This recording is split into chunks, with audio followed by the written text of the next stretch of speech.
Navoi's manuscripts have a special place in the Muslim world of the National Library of Russia.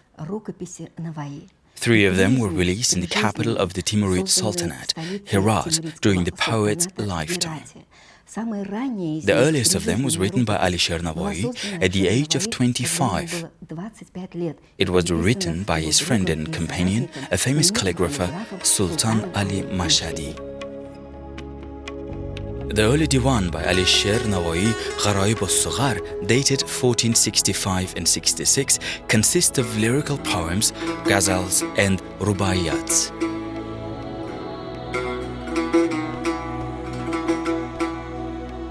The biggest rarity is the so-called early diwan.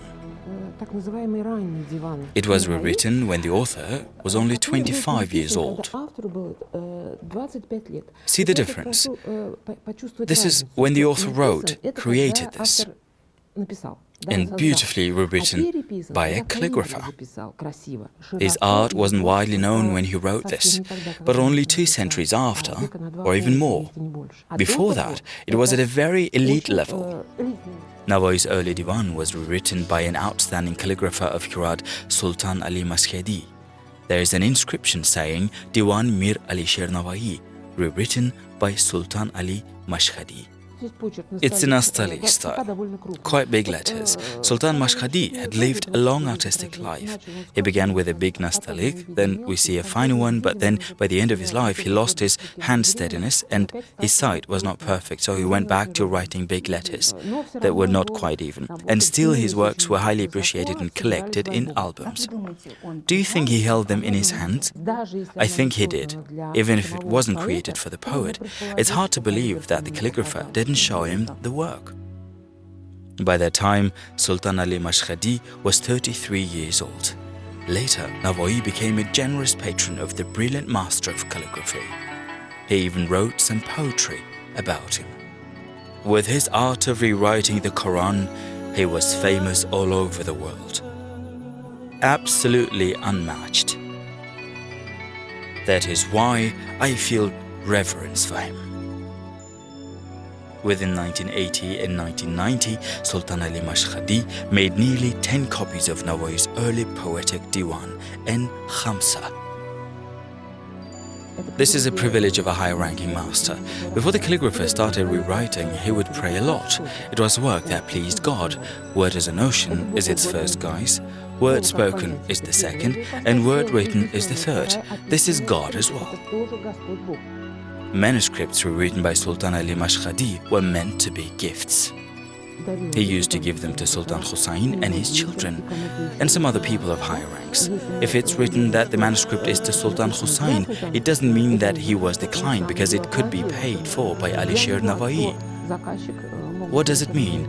That the poet, whether he was aware of that or not, did everything to keep his works, to make them reach us. He paid for the manuscripts himself, and now we can enjoy these masterpieces. But the most important question that interested us was how this precious manuscript turned out to be in St. Petersburg.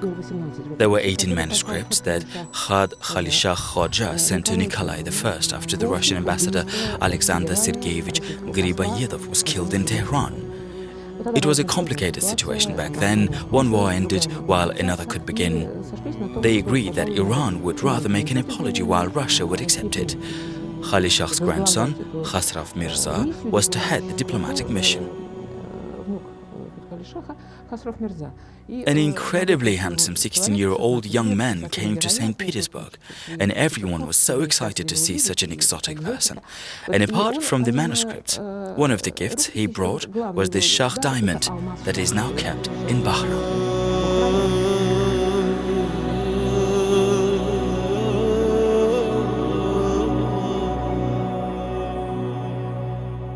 The first page of Navoi's early divan has several inscriptions. The first one has a sum of 15 rupees.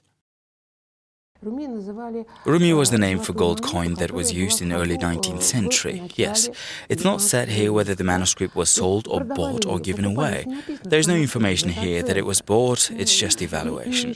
There is one more inscription here with the sum of 1,000 rupees. But again, it's not said that the manuscript was sold for 1,000 rupees. It's again just evaluation. India was not the only country to have rupees. So it's unknown how and where Holy Shah bought this manuscript, and we'll hardly ever find out.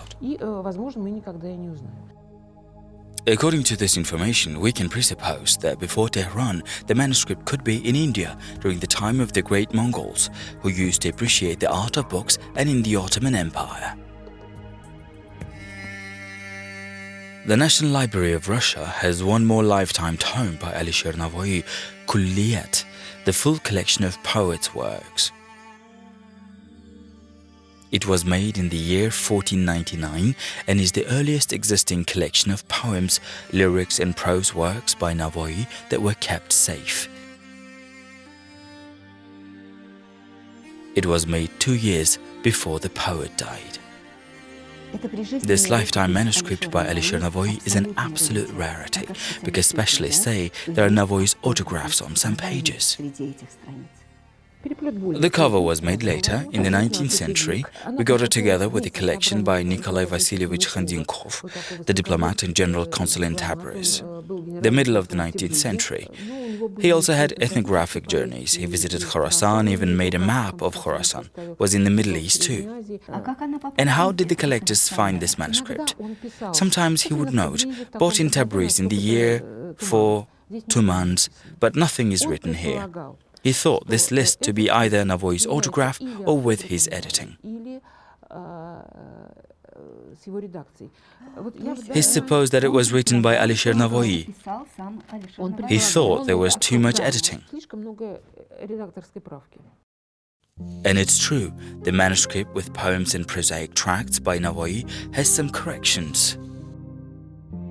And here we can see the signs of multiple restorations. There could be separate books connected together, but now we can't say anything for sure. Kulliyat's handwriting isn't a refined calligraphy. It's obvious that here the main goal was to preserve the content.